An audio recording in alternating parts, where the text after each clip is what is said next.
Chapter 12 programming languages and concept. Programming भाषाएं एवं अवधारणाएं। जैसे जैसे हमारा कंप्यूटर का विकास होते गया वैसे वैसे ही प्रोग्रामिंग लैंग्वेजेस का भी विकास होते गया। कैसे हम मशीन लैंग्वेज से हाई लेवल लैंग्वेज में पहुंचे, आज उसी के बारे में हम यहाँ पे देखेंगे। तो सबसे पहले जानते हैं कि ये प्रोग्रामिंग लैंग्वेजेस जो होती हैं वो क्या हैं। तो जो प्रोग्रामिंग लैंग्वेजेस है, अगर इसका सीधा सीधा जो मैं एग्जांपल दूं तो बस यही है कि हम बोलचाल की भाषा में जिस तरीके से हम बोलते हैं, जैसे कि आपको कोई चीज़ को प्रिंट करना है या फिर कोई फाइल को ओपन करना है तो उसके लिए हम न्यू को क्लिक करते हैं, या फिर हम जैसे कि किसी फाइल को ओपन करना है तो ओपन को क्लिक करते हैं। तो आज के डेट में जो हाई लेवल लैंग्वेजेस हैं वो क्या हो गई हैं, इंग्लिश लैंग्वेज के कंपैरिजन में हो गई हैं। सेम जैसा कि हमारा इंग्लिश लैंग्वेज है उसी तरीके से जो है हमारा कहना चाहिए हाई लेवल लैंग्वेज जो है उसी प्रकार से आ गया है।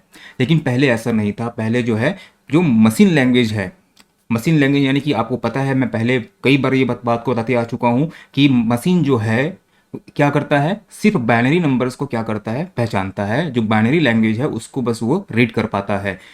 तो पहले जो प्रोग्रामिंग होती थी वो क्या होती थी, बाइनरी लैंग्वेज में होती थी, ठीक है, 0 और 1 के फॉर्म में होती थी। सिर्फ उसमें 0 1 0 1 का कोडिंग किया जाता था और उसी के तहत जो है पूरे जितने भी काम होते थे वो उसी के तहत होते थे।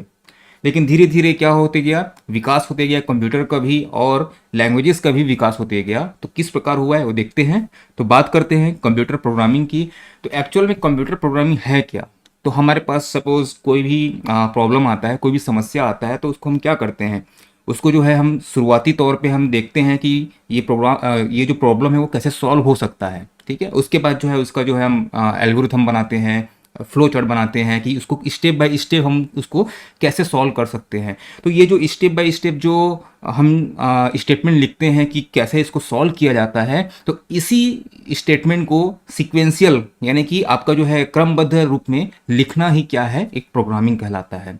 हम कोई भी प्रोग्राम कंडक्ट करते हैं तो क्या करते हैं, पूरा उसका एक प्रारूप बनाते हैं कि पहले क्या होगा, उसके बाद क्या होगा, उसके बाद क्या होगा। तो ये जो हम कहना चाहिए स्टेप बाय स्टेप जो चीज़ें लिख रहे हैं, ठीक है, जो सीक्वेंस लिख रहे हैं, है ना, वो पूरा स्टेप कहना चाहिए स्टेटमेंट को हम क्या कहेंगे, प्रोग्रामिंग कहेंगे, है ना। तो प्रोग्राम को हम क्या करते हैं, पहले प्लान करते हैं, उसके बाद उसको एग्जीक्यूट करते हैं। सेम वहीं पे ये भी है। तो कंप्यूटर की सहायता से किसी भी समस्या को हल करने के लिए क्रियाओं और पदों को क्रमबद्ध करना ही क्या है, कंप्यूटर प्रोग्रामिंग कहलाता है। और जो प्रोग्राम करता है उसको हम क्या कहेंगे, प्रोग्रामर कहते हैं, ठीक है। तो इसके लिए क्या होता है कि जैसे मैं तो जैसे अभी नॉर्मल अपनी लैंग्वेज में कह दिया कि इस तरीके से प्रोग्राम को हम लोग क्या कर सकते हैं, प्लान कर सकते हैं। लेकिन कंप्यूटर की भाषा में उसको क्या करना पड़ता है, कंप्यूटर की तहत जो है ना, कुछ कुछ टर्मिनोलॉजी होते हैं जिसको हमको ध्यान में रख के क्या करना पड़ता है, प्रोग्राम करना पड़ता है, प्लान करना पड़ता है। तो उन्हीं सब चीज़ों को आज हम देखेंगे कि कैसे जो है मशीन लैंग्वेज से हम जो है हाई लेवल लैंग्वेज तक पहुंच पाए, है ना।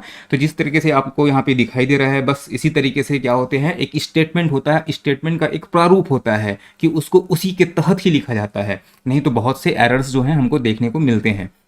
तो इस स्टेटमेंट को ही हम क्या कहेंगे, प्रोग्रामिंग कहेंगे। इस स्टेटमेंट के कॉम्बिनेशन को कहना चाहिए, अ ग्रुप ऑफ स्टेटमेंट कहना चाहिए, इंस्ट्रक्शन कहना चाहिए, ठीक है। इसको हम क्या कहेंगे, प्रोग्रामिंग कहेंगे। ओके, आगे चलते हैं।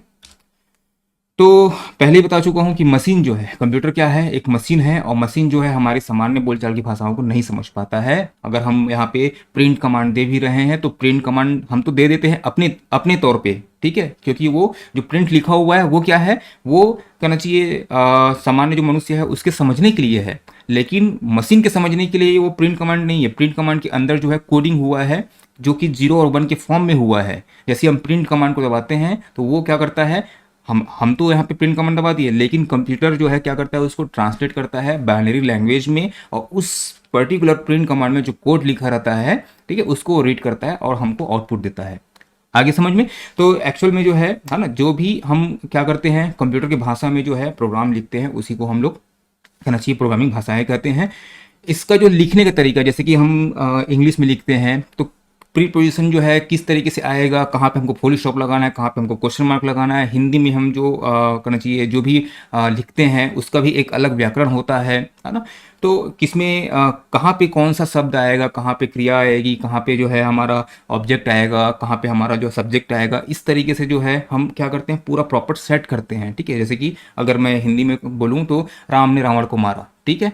तो ये जो राम है, रावण है, मारा है, ठीक है, ये सब जो चीज़ें हैं हम उसको उल्टा पुल्टा नहीं कर सकते, ठीक है, उसका फेरबदल नहीं कर सकते, है ना। तो एक प्रॉपर क्या है, हमारे पास इंस्ट्रक्शन है ना, जिसको हम एक व्याकरण के तौर पे लिखते हैं, कहाँ पे फुल स्टॉप आना है, कहाँ पे आपका जो है क्वेश्चन मार्क आना है, उसी तरीके से यहाँ पे प्रोग्रामिंग में लिखा भी जाता है ना। तो इसका जो है एक अलग से क्या होता है, ग्रामर होता है, समझ लीजिए, एक ग्रामर ही समझ लीजिए, है ना, कि कहाँ पे इन्वर्टेड कॉमा होता है, डबल इन्वर्टेड कॉमा रहेगा, कहाँ पे ब्रैकेट लगाना है ना। तो ये सब चीज़ें होती हैं। तो इसी को जो है क्या होता है, इन्हीं सब चीज़ों का जो मेल है, इसी को हम क्या कहते हैं, प्रोग्रामिंग लैंग्वेज कहते हैं। और इसको कहना चाहिए, जो भी प्रोग्रामर होते हैं उसको जो है बारीकी से इसको सीखते हैं और समझते हैं, ठीक है।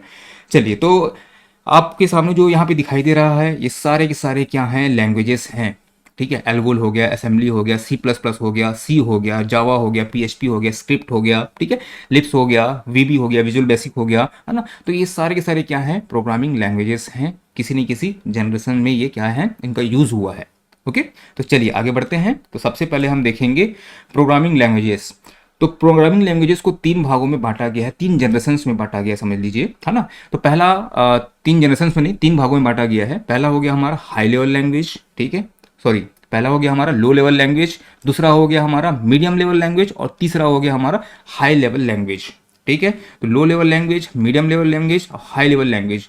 अब इसमें इसके अंदर जो जो लैंग्वेजेस आएंगे उनको हम अलग अलग जनरेशन्स में बांटेंगे, कि फर्स्ट जनरेशन में कौन सा लैंग्वेज यूज़ हुआ था, सेकंड में कौन सा हुआ, थर्ड में कौन सा हुआ, फोर्थ में कौन सा हुआ, और फिफ्थ में आज की डेट में कौन सा यूज़ हो रहा है, इसको भी हम आगे चल के बांटेंगे, ठीक है। तो जनरेशन के आधार पे उसको, तो जिस तरीके से हमारा जो जनरेशन चल रहा है फर्स्ट से लेके फिफ्थ तक, उस पर हम उसको डिवाइड करेंगे कि कौन कौन से लैंग्वेज को किस जनरेशन का कहा जाता है। और दूसरा जो आता है कि ये अलग अलग low level language, medium level language और हाई लेवल लैंग्वेज, इसमें क्या होता है। तो सबसे पहले हम बात करते हैं लो लेवल लैंग्वेज की। तो लो लेवल लैंग्वेज जो है ना, जिसको हम लोग हिंदी में कहते हैं निम्न स्तरीय भाषाएं, ठीक है। तो निम्न स्तरीय भाषाएं क्या होता है, ये कंप्यूटर के जो आंतरिक कार्यप्रणाली होती है, ठीक है, जो कंप्यूटर का जो इंटरनल पार्ट है उसके अनुसार ही बनाया जाता है, ठीक है। यानी कि कंप्यूटर के आंतरिक प्रणाली के अनुसार मतलब यह है कि उसको डायरेक्ट 0 और 1 के फॉर्म में ही लिखा जाता है, ठीक है। 0 और 1 के फॉर्म में ही लिखा जाता है डायरेक्ट, जो है जैसा कंप्यूटर कार्य करता है, ठीक है, उसी के अनुरूप उसको बना दिया जाता है। तो ऐसे कार्यों को करने के लिए क्या होता है, अगर आप कंप्यूटर के अनुरूप ही बना दोगे तो क्या होगा, कंप्यूटर जो है उसको डायरेक्टली समझ पाएगा और तेजी से काम करेगा। अगर कंप्यूटर के समझने के अनुरूप नहीं बना रहे हो, आप पहले मेरे समझने के अनुरूप बना रहे हो, उसके बाद वो ट्रांसलेटर आएगा, ट्रांसलेटर जो है उसको ट्रांसलेट करेगा, अनुवाद करेगा और उसको क्या करेगा, मशीन के समझने के अनुरूप बनाएगा। तो क्या होगा, कहीं ना कहीं तो स्पीड में कमी आएगी, क्योंकि हाई लेवल से उसको ट्रांसलेटर क्या कर रहा है, लो लेवल में ट्रांसफर कर रहा है ना। तो ये पहले क्या होगा, हाई लेवल लैंग्वेज जो है हमारे समझने के लिए पहले है, उसके बाद जो है कंप्यूटर के समझने के लिए है। और लो लेवल लैंग्वेज क्या है, वो डायरेक्टली जो है क्या करता है, कंप्यूटर के समझने के अनुरूप हम लोग उसको बनाते हैं, ठीक है। इसके उदाहरण है मशीनी भाषा है, यानी कि मशीन लैंग्वेज, और एक भाषा है आपका असेंबली भाषा, ठीक है, असेंबली लैंग्वेज। क्लियर है। तो ये जो लो लेवल लैंग्वेज है ये दो प्रकार से हैं। पहला आपका है मशीन लैंग्वेज, ठीक है, दूसरा है आपका असेंबली लैंग्वेज। अब ये होता क्या है, ठीक है, इसको ध्यान से समझते हैं, इसके प्रॉपर एग्जांपल्स को हम लोग देखेंगे और आपको एक बार में समझ में आएगा। जैसे कि आपका आता है मशीनी जो लैंग्वेज है ना, मशीन लैंग्वेज जो है आपका, मशीनी जो भाषा है, ये केवल सिर्फ और सिर्फ बाइनरी अंकों पे डिपेंड करता है। बाइनरी चीज़ें यानी कि आपका 0 और 1, पहले ही बता चुका हूँ कि 0 जो है आपका किसके लिए होता है, ऑफ स्टेट के लिए होता है, और 1 जो होता है वो ऑन स्टेट के लिए होता है, ठीक है। तो इसमें क्या होता है कि आपका जो मशीनी जो भाषा होता है ना, ये जो है डायरेक्टली क्या करता है, कंप्यूटर के समझने योग्य रहता है। कंप्यूटर उसको डायरेक्ट इसको रीड कर सकता है, क्योंकि हम जो भी चीज़ें लिखते हैं, जो भी चीज़ें एंटर करते हैं, वो 0 और 1 के फॉर्म में होता है। आपको पता है कि ये 1 बाइट बराबर उसमें 8 बीट होता है ना। अब 8 बीट रहता है तो 8 बीट में क्या रहता है, वो या तो 0 होगा या तो 1 होगा, ठीक है। पिछले वाले चैप्टर में मैंने आपको समझाया था, एक बल्ब का उदाहरण दिया था। बल्ब की दो अवस्थाएं होती हैं, या तो वो जलता रहेगा या तो बुझा हुआ रहेगा। जलता है इसका मतलब ये है कि वो ऑन है, यानी कि 1 है, और बुझता है यानी कि वो 0 है, ऑफ है ना। तो बस ये इसी के फॉर्म में होता है ना। तो ये जो कहना चाहिए, इसको जो है, इसमें अगर कोई एरर हो जाता है तो क्या होता है, अगर सोचो कि आपके पास जो है 0101 के फॉर्म में ऐसा अनगिनत लिखे हुए हैं, अगर वहां पे अब गलती से जो है 0 की जगह 1 डालते हैं, ठीक है, और 1 डल गया, तो उसमें जो एरर होगा उसको पता लगाना मतलब इतना मुश्किल हो जाता है, इतना मुश्किल हो जाता है, इतना प्रिसाइसली उसको लिखना पड़ता है। अगर गलती हो गया तो पता लगाना क्या हो गया, लगभग असंभव हो जाता है। तो क्या करते हैं, फिर से हमको क्या करना पड़ता है, प्रोग्रामिंग करना पड़ता है, फिर से हमको कोडिंग करना पड़ता है। अब ये बाइनरी लैंग्वेज होता क्या है ना, इसको देखते हैं। जैसे कि ये यहाँ पे लिखा हुआ है जीरो जीरो 1 0 0 0 0 इस तरीके से लिखा हुआ है, पूरा 0 और 1 0 1 के फॉर्म में ही लिखा हुआ है। इसका मतलब ये है कि ये क्या है, बाइनरी लैंग्वेज है ये। ठीक है, अब मैं आपसे ये पूछता हूँ कि ये है क्या, तो आप बता सकते हैं क्या इसको देख के कि इसमें क्या लिखा हुआ है। तो मैं बताता हूँ कि ये क्या लिखा हुआ है। ये लिखा हुआ है APJ सर एकेडमी लिखा हुआ है। अगर APJ सर एकेडमी को आप ट्रांसलेट करेंगे बाइनरी लैंग्वेज में तो वो जो है आपको कुछ इस तरीके से दिखाई देगा। अब सोचो, दोनों चीज़ें सोचिएगा। ठीक है, अगर मैं आपको बोलूँ कि चलिए ठीक है, एक समय के लिए मान लीजिए कि मैं इसको याद कर लेता हूँ। ठीक है, और याद कर लेता हूँ, अब गलती से कहीं पे भी मैं टाइपिंग करते करते मेरा मिस्टेक हो गया, तो APJ सर एकेडमी जो है रन नहीं करेगा, समझ लीजिए।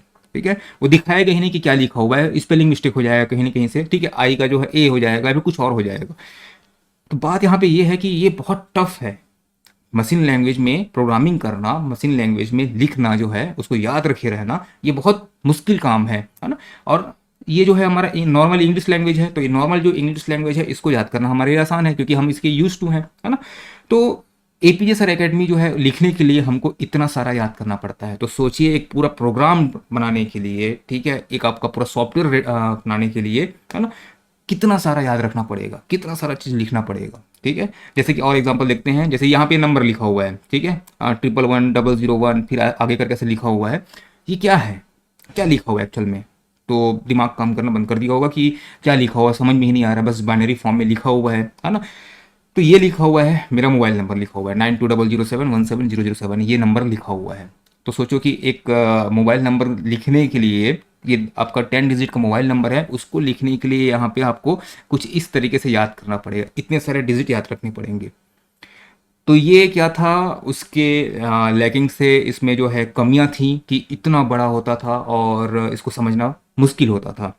और भी चीज़ें मैं आपको बताता हूँ। ये चीज़ें जो है ऑथेंटिक हैं। ऑथेंटिक का मतलब ये है कि ये प्रॉपर बाइनरी लैंग्वेज में इसको ट्रांसलेट किया गया है ना। आपको क्या चाहिए, गूगल में आपको मिल जाएगा। आप अगर अपना नाम को देखना चाहते हैं, है ना, आप अपने किसी भी चीज़ को या फिर किसी भी पर्टिकुलर जो है वर्ड को आप ट्रांसलेट करना चाहते हैं बाइनरी लैंग्वेज में, तो उसके लिए सॉफ्टवेयर आपके पास अवेलेबल है वहाँ पे गूगल में। आप वहाँ से डाउनलोड करके या फिर डायरेक्ट ऑनलाइन जो है देख सकते हैं किस तरीके से होता है। जैसे कि देखिए, है ना, यहाँ पे जो है मैंने टेक्स्ट लिखा हुआ है और इसको बाइनरी लैंग्वेज में चेंज करना चाहा, तो ये जो है यहाँ पे डायरेक्टली यहाँ पे चेंज करके बता दिया कि APJ सर एकेडमी कुछ इस तरीके से दिखाई देगा।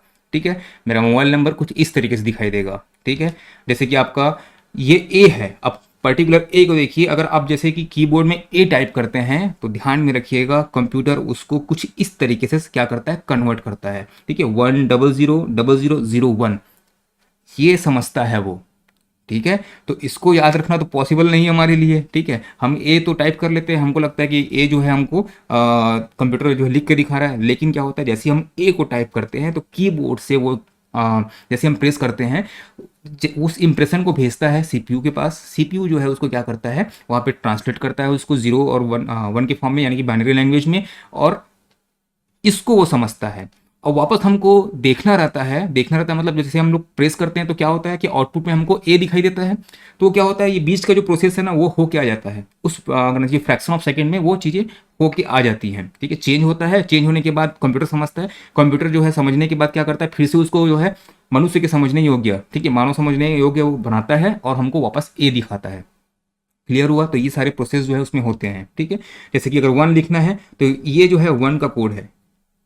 ठीक है, तो इसके लिए क्या है, इसके लिए तो बहुत आसान है। आसान इसलिए है क्योंकि आप जो है इसको बाइनरी टू जो है डेसिमल में चेंज करना चाहेंगे तो इसका आंसर जो है 1 ही आएगा। तो वो जो है जो डेटा निरूपण बोलते हैं, है ना, तो उसको जो है हम बाद में सीखेंगे कि किस तरीके से जो है बाइनरी नंबर्स को डिजिटल में डेसिमल में चेंज करते हैं और डेसिमल नंबर को बाइनरी नंबर में कैसे चेंज करते हैं। वो वैसे तो एग्जाम में आता नहीं है, लेकिन कभी पूछ ले तो उसके लिए हम लोग तैयार रहेंगे। ओके, चलिए आगे बढ़ते हैं। फिर आता है हमारा असेंबली लैंग्वेज। ठीक है, अब एक चीज़ समझिए, जैसे कि मैं आपको बताया कि 1 को कैसे लिखा जाता है, ए को कैसे लिखा जाता है, पूरे APJ सर एकेडमी को कैसे लिखा जाता है ना। तो असेंबली लैंग्वेज का यूज़ क्या हुआ, धीरे से जो है मशीन लैंग्वेज जो था इतना सारा याद करना और उसमें जो है कोई भी अगर गलती हो जा रहा है तो बड़ा दिक्कत हो जा रहा था, है ना। तो उसको ओवरकम करने के लिए क्या किया गया, ये जो है जितनी भी मशीनी भाषाएं, ये तो मशीन पे ही आधारित हैं, लेकिन क्या किया गया, जो बाइनरी नंबर्स हैं उनका एक कॉम्बिनेशन बना लिया गया। ठीक है, अगर मेरे को प्रिंट करना है तो प्रिंट करने के लिए जो कोड की जरूरत पड़ती है, बाइनरी नंबर का जो कोड का जरूरत पड़ता है ना, 0101 के फॉर्म में जो कोड का जरूरत पड़ता है, उसको मैं एक काम करता हूँ, उसके लिए एक शॉर्ट कोड बना देता हूँ और उस कोड के अंदर उस पूरे बाइनरी नंबर को मैं अंदर डाल के रख दूंगा। आया समझ में? ठीक है, तो जितना भी हमारे पास लिखा हुआ था, है ना, जितना भी हमारे पास लिखा हुआ था उसको क्या करते हैं, अब क्या होगा, जैसे कि यहाँ पे मूव लिखा हुआ है, अभी इस पर्टिकुलर शॉर्ट कोड में मैं क्या कर दूंगा, इस तरीके का जो कोड है उसको इसमें डाल के रख दूंगा। अब क्या होगा कि अब मेरे को इसको लिखने की जरूरत नहीं है, मैं डायरेक्ट MOV लिखूंगा और मेरा जो है कहना चाहिए जो कमांड है वो एग्जीक्यूट हो जाएगा। तो मैं क्या हो गया, असेंबली लैंग्वेज में क्या हुआ कि असेंबली लैंग्वेज ज़्यादा कुछ नहीं है, इन सबको असेंबल करके एक, ठीक है, इन सबको असेंबल करके एक शॉर्ट कोड बना दिया गया। ठीक है, तो कुछ चुने हुए क्या हो गए शब्द को कोड के रूप में प्रयोग किया गया, तो इसी को बोलते हैं असेंबली लैंग्वेज। ठीक है, तो इसमें जो है थोड़ा सा, है ना, थोड़ा सा पहले की अपेक्षा जो है सरल हो गया पता लगाना कि कहाँ पे गलतियां हैं, आगे समझ में, है ना, क्योंकि पहले ही हम लोग जो है सावधानी पूर्वक क्या किए थे, ये कोड को हमने नहीं लिखा और इस कोड के जरिए जो है शॉर्ट कोड बनाया। ठीक है, सपोज स्टार्ट करने के लिए STR बना दिया मान लो। ठीक है, तो STR के अंदर स्टार्ट करने के लिए जो भी बाइनरी लैंग्वेज में लिखा गया था उसको जो है मैंने STR में डाल दिया। अब मैं इतना सारा जो है कोड ना लिख के मैं क्या करूंगा, सिर्फ STR लिखूंगा तो मेरा जो है स्टार्ट जो है रन कर जाएगा। तो इस तरीके से जो है असेंबली लैंग्वेज का यूज किया गया। ठीक है, चलिए आगे बढ़ते हैं। अब आता है मध्य स्तरीय।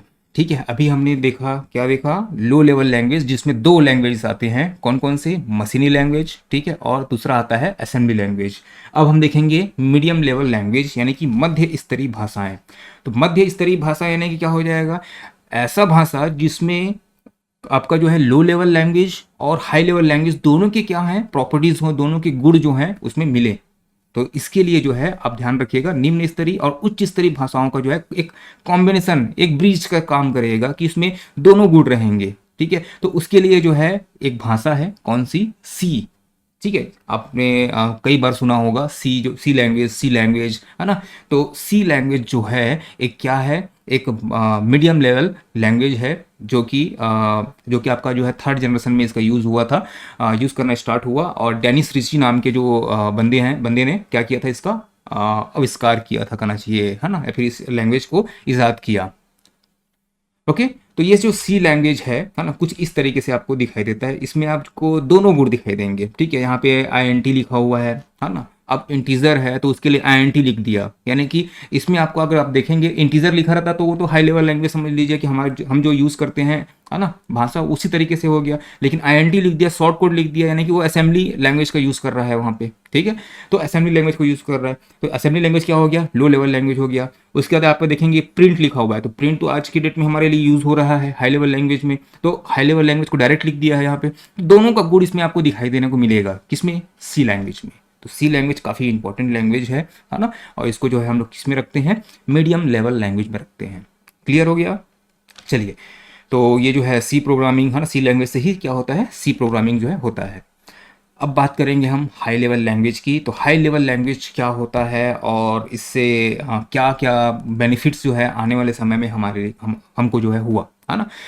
तो ये तो हो गया हमारा लो लेवल लैंग्वेज। और हाई लेवल लैंग्वेज क्या होता है, तो हाई लेवल लैंग्वेज जो है बस इतना ही समझ लीजिए कि हमारा जो इंग्लिश लैंग्वेज है उसी के हूबहू जो है हमारा क्या हो गया, हाई लेवल लैंग्वेज जो है मैच करने लगा। यानी कि हम जिस तरीके से हम बोलते हैं न्यू, तो उसके लिए हम लोग न्यू यूज़ कर रहे हैं, ओपन तो ओपन के लिए ओपन यूज़ कर रहे हैं, क्लोज तो क्लोज यूज़ कर रहे हैं, है ना। उसके लिए कोई और दूसरा वर्ड यूज़ नहीं कर रहे हैं और कोई कोड यूज़ नहीं कर रहे हैं, है ना। तो जैसा हम चाहते हैं, है ना, जैसा हम बोलते हैं उसी लैंग्वेज में हमने लिखना शुरू कर दिया, तो इसको हम कहेंगे क्या, हाई लेवल लैंग्वेज। ठीक है, तो इसके जो है एग्जांपल हैं, बेसिक हो, हाँ, बेसिक सी हो गया, फोर्ट्रॉन हो गया, जावा हो गया, पाइथन हो गया, ये सब के सब क्या हैं आपके कहना चाहिए हाई लेवल लैंग्वेज हैं। बस ये है कि हाई लेवल लैंग्वेज को जो है अब बात तो ये है कि हाई लेवल लैंग्वेज तो हमारे लिए है ना। ठीक है, हमारे लिए मतलब उसको मैं समझ सकता हूँ कि क्या लिखा हुआ है, लेकिन अल्टीमेटली कंप्यूटर तो वही समझेगा, किसको समझेगा, जीरो और जीरो वन को समझेगा। तो उसको क्या करना पड़ता है, हाई लेवल लैंग्वेज को लो लेवल लैंग्वेज में क्या करना पड़ता है, कन्वर्ट करना पड़ता है। थोड़ा सा उसको जो है ध्यान में रखिएगा। तो यहाँ पे आपको क्या मिलेंगे, कंपाइलर मिलेगा, इंटरप्रेटर मिलेगा, ठीक है। इनके द्वारा क्या किया जाता है, हाई लेवल लैंग्वेज को लो लेवल लैंग्वेज में कन्वर्ट किया जाता है, ट्रांसलेट किया जाता है, उसके बाद ही समझता है। तो बस ये है कि ध्यान में रखिएगा कि जो लो लेवल लैंग्वेज है वो मशीन जो है उसको डायरेक्टली समझ सकता है। हाई लेवल लैंग्वेज को हम लोग डायरेक्टली समझ सकते हैं, लेकिन मशीन डायरेक्टली नहीं समझ सकता है। तो उसके लिए ट्रांसलेटर की जरूरत पड़ती है, ठीक है, ये ध्यान में रखिएगा। चलिए आगे बढ़ते हैं। फिर आता है, अच्छा ये सारे के सारे जो है हाई लेवल लैंग्वेजेस हैं, है ना। यहाँ पे आपको जितने भी दिखाई दे रहा है सब के सब जो है आपको हाई लेवल लैंग्वेज में मिलेंगे। इसके सबके कुछ ना कुछ फुल फॉर्म होते हैं, इनको भी हम जो है ध्यान में रखेंगे। तो पहले जो है एक बार इसका कंपेरिजन देखते हैं, है ना। आपको मैं जितना भी बताया वो जो है डायरेक्ट जो है आप उसके लॉजिक से, ठीक है, अपने लॉजिक लगा के उसको समझ सकते हैं। जैसे कि लो लेवल लैंग्वेज है, उसको जो है हम क्या करते हैं, डायरेक्ट जो है जीरो वन के फॉर्म में लिखते हैं, बाइनरी लैंग्वेज में लिखते हैं, जिसको क्या कर लेता है कंप्यूटर जो है डायरेक्ट समझ सकता है। यहाँ तक तो समझ में आ गया। तो इसका मतलब यह है कि इसमें जो प्रोसेसिंग टाइम है वो क्या रहेगा, फास्ट रहेगा। क्यों, क्योंकि हम तो सीधा कंप्यूटर की भाषा में लिख बोल रहे हैं, तो क्या करेगा कंप्यूटर तुरंत समझ लेगा। तो इसमें जो प्रोसेसिंग जो टाइम रहेगा वो क्या हो जाएगा, फास्ट रहेगा, ठीक है। हाई लेवल लैंग्वेज की बात करें तो हाई लेवल लैंग्वेज में क्या होता है, वो तो हम अपने समझने के लिए लिख रहे हैं, ठीक है।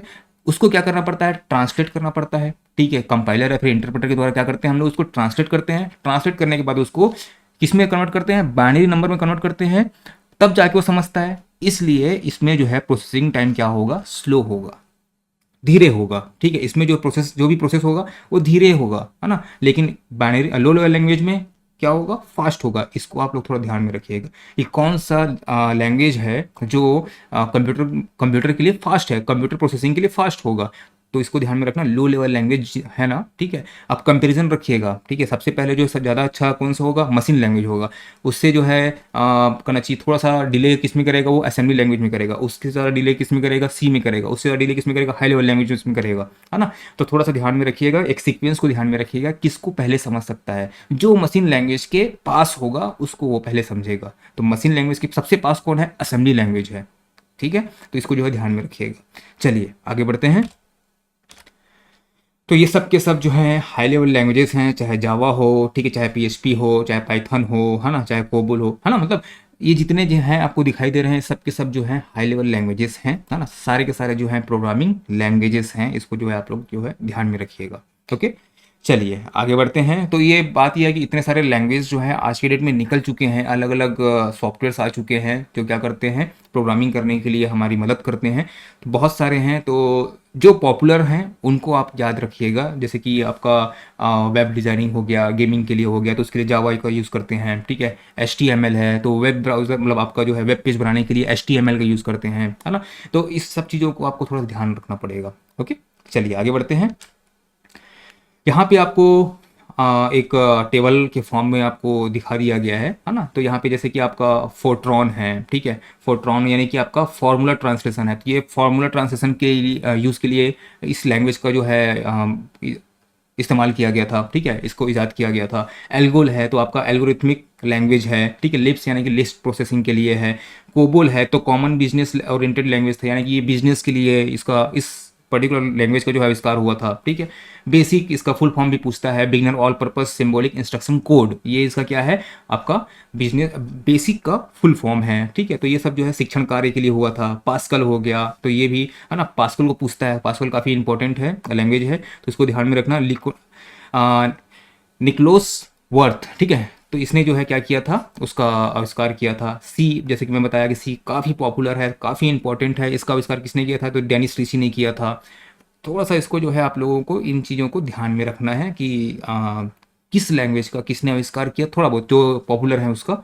और इनके फुल फॉर्म्स को जरूर याद रखिएगा, कभी भी पूछ सकता है ना। तो बाकी C++ आया, आपका पाइथन आया, ठीक है, जावा आया, जावा स्क्रिप्ट आया। धीरे धीरे और एडवांस होते गए और लैंग्वेजेस का जो है आविष्कार होते गया, ठीक है, एडवांस होते गए, है ना। तो इन सब चीज़ों को आपको देखना है। अब थोड़ा सा और अंदर चलते हैं, है ना। अंदर चलते हैं मतलब जो हमने लैंग्वेज लिखा है ना, उस लैंग्वेज को जो है ट्रांसलेट किसके द्वारा किया जाता है और कैसे किया जाता है ना। तो इसको देखते हैं। तो आपका जो है लैंग्वेज ट्रांसलेटर सबसे पहला जो आता है असेंबलर आता है, ठीक है। दूसरा आता है आपका कंपाइलर और इंटरप्रेटर आता है, ठीक है। तो ये क्या करते हैं, असेंबलर क्या करता है, कंपाइलर क्या करता है, इंटरप्रेटर क्या करता है, इसको हम समझते हैं। तो सबसे पहले हम बात करेंगे असेंबलर की। तो असेंबलर जो होता है वो क्या करता है, असेंबलर जो है एक ऐसा प्रोग्राम है जो असेंबली भाषा में, सबसे पहला जो लैंग्वेज हम पढ़े थे वो है मशीन लैंग्वेज। उसके बाद क्या किया गया था, मशीन लैंग्वेज में जो लिखा रहता था बाइनरी कोड्स, उसका जो है उसको कंपाइल करके उसको असेंबल करके एक हमने छोटा सा कोड बना लेते थे। उस कोड के तहत हम पूरा प्रोग्राम को लिखते थे। तो जाहिर सी बात है वो कोड तो है ना, कुछ तो लिखा हुआ है ना, लेकिन उसके अंदर क्या लिखा हुआ है उसको ट्रांसलेट करना पड़ेगा। तो असेंबली लैंग्वेज को ट्रांसलेट करके कहाँ पहुंचाया जाता है, आपका मशीन लैंग्वेज में पहुंचाया जाता है, यानी कि बाइनरी लैंग्वेज में पहुंचाया जाता है। सबसे जो आपका जो लो लेवल लैंग्वेज उसमें पहुंचाया जाता है। तो ध्यान में रखना, असेंबली लैंग्वेज को ट्रांसलेट करके मशीनी लैंग्वेज में ट्रांसलेट करना चाहिए। तो उसके लिए हम लोग किसका यूज़ करते हैं, असेंबलर का यूज़ करते हैं। आ रहा समझ में, ठीक है। तो उसके लिए जैसे कि यहाँ पे जो भी चीज़ें लिखी हुई हैं, क्या लिखी हुई हैं, असेंबली लैंग्वेज में लिखी हुई हैं, ठीक है। इसको क्या करेगा प्रोग्रामर ने, तो इसको क्या लिखा, असेंबली लैंग्वेज में लिखा है। अब इसको कन्वर्ट कौन करेगा, तो इसको कन्वर्ट जो है असेंबलर करता है। कन्वर्ट करता है मतलब ट्रांसलेट करता है, ठीक है। और लिंकर क्या कर देता है, उसको लिंक करता है। और लोडर क्या करेगा, फिर उसको लोड करेगा। और मशीन, ठीक है, अभी यहाँ तक मत पहुंचे, इसके बारे में हम बाद में बात करेंगे। तो असेंबलर क्या किया, असेंबली लैंग्वेज को ट्रांसलेट किया किसमें, मशीन लैंग्वेज में। ये ध्यान में रखना, असेंबलर क्या करेगा, असेंबली लैंग्वेज को ट्रांसलेट करेगा मशीन लैंग्वेज में, ठीक है। जो कि कौन समझेगा, प्रोसेसर, जो हमारा जो सीपीयू है वो समझने योग्य बनाएगा। क्लियर हो गया, चलिए। और इसमें देखिए ध्यान रखिएगा, असेंबली लैंग्वेज के जो प्रोग्राम होते हैं, ठीक है, उसको क्या कहेंगे हम, सोर्स प्रोग्राम कहेंगे। ध्यान रखिएगा, कोई भी हम अब लैंग्वेज में, ठीक है, मशीन लैंग्वेज को छोड़, ठीक है, उसको छोड़ कोई भी हम लैंग्वेज में लिखेंगे, ठीक है, उसको हम क्या कहेंगे, सोर्स प्रोग्राम कहेंगे। समझ में आया, जो भी चीज़ें हम लिखेंगे उसको हम क्या कहेंगे, सोर्स प्रोग्राम। जैसे इसको हम क्या कहेंगे, सोर्स प्रोग्राम कहेंगे। कन्वर्ट करेंगे अब, ठीक है, अब क्या करेंगे, ट्रांसलेट करेंगे, ठीक है। इसका मशीनी भाषा में अनुवाद करने के बाद जो प्रोग्राम प्राप्त होता है उसको हम क्या कहते हैं, ऑब्जेक्ट प्रोग्राम कहते हैं। थोड़ा ध्यान में रखना इस चीज़ को कि जो हम जिस भाषा में, मशीन भाषा को छोड़, ठीक है, जिस भाषा में हम लिखेंगे उसको हम क्या कहेंगे, सोर्स प्रोग्राम कहेंगे। और जैसे ही उसको कन्वर्ट करके हम जो प्राप्त करेंगे, जो रिजल्ट प्राप्त करेंगे, जो हमारे पास इस तरीके से इस फॉर्म में जो आएगा उसको हम क्या कहेंगे, ऑब्जेक्ट कहेंगे, ठीक है, ऑब्जेक्ट प्रोग्राम कहेंगे। क्लियर। अब आगे बढ़ते हैं। अब एक बार समझते हैं कि ये लिंकर और लोडर होता क्या है। तो सबसे पहले देखते हैं लिंकर करता क्या है, ठीक है। लिंकर क्या करता है, जो वास्तविक भाषा में यानी कि आपका जो है असेंबली भाषा हो सकता है, ठीक है, सी लैंग्वेज हो सकता है, हाई लेवल लैंग्वेज हो सकता है, कोई सा भी लैंग्वेज हो सकता है, ठीक है। तो जो वास्तविक भाषा में जो लिखा गया है प्रोग्राम है, उसको जो है मशीनी भाषा में क्या करता है, ठीक है, ट्रांसलेट किया जाता है, ठीक है। ये काम लिंकर का नहीं है, किसका है, ये ट्रांसलेटर का काम है ये, ठीक है। या तो असेंबलर हो सकता है, या तो कंपाइलर हो सकता है, या फिर इंटरप्रेटर हो सकता है। मैं बात कर रहा हूँ इसके लिए। तो क्या होता है, जो वास्तविक भाषा में जो लिखा हुआ है प्रोग्राम, उसको मशीनी भाषा में जैसे हम उसको क्या करते हैं, अनुवाद करते हैं, तो इस प्रकार प्राप्त होने वाले आउटपुट को हम क्या कहते हैं, ऑब्जेक्ट प्रोग्राम कहते हैं। जैसे अभी हमने जाना, सोर्स प्रोग्राम से कहाँ पहुंच गए हम लोग, ऑब्जेक्ट प्रोग्राम में पहुंच गए। अब ये जो ऑब्जेक्ट प्रोग्राम है, उस वैसी जो है बहुत सारे ऑब्जेक्ट प्रोग्राम मिलेंगे। इन सब को क्या करता है, कंपाइल करता है। जितने भी ऑब्जेक्ट प्रोग्राम है उस सबको क्या करता है, कंपाइल करता है। कंपाइल करने के बाद क्या करता है, लिंकर नामक जो प्रोग्राम होता है वो सभी ऑब्जेक्ट फाइल को क्या कर देता है, एग्जीक्यूटिबल फाइल बनाता है, यानी कि उसको एग्जीक्यूट करने लायक बनाता है। आ रहा समझ में, नहीं समझ में आ रहा है तो आगे देखते हैं, एक बार और लोडर को समझ लेते हैं। जैसे ही एग्जीक्यूटिबल फाइल बन जाता है तो इस प्रकार क्या होता है, एग्जीक्यूटिबल जो फाइल होता है उसको जो है मेन मेमोरी में लोड कौन करेगा, आगे उसको रन करना है। एग्जीक्यूटिबल फाइल बना दिया, अब एग्जीक्यूटिबल फाइल को रन करने के लिए, एग्जीक्यूट करने के लिए लोडर जो होता है ना, वो क्या करता है, लोडर जो है मेन मेमोरी में उसको लोड करने का कार्य करता है। तो ये काम है लिंकर और लोडर का। तो एक बार और समझ लीजिए इसको, है ना। जैसे ही हमने क्या किया, ठीक है, हमने बनाया क्या, सोर्स फाइल, ठीक है, सोर्स प्रोग्राम हमने बनाया, यानी कि अपने भाषा में लिखा, उसको जो है ट्रांसलेट किया गया किसके द्वारा, इंटरप्रेटर और कंपाइलर के द्वारा। तो हमको जो प्राप्त हुआ वो क्या प्राप्त हुआ, हमारे पास ऑब्जेक्ट प्रोग्राम हमको प्राप्त हुआ।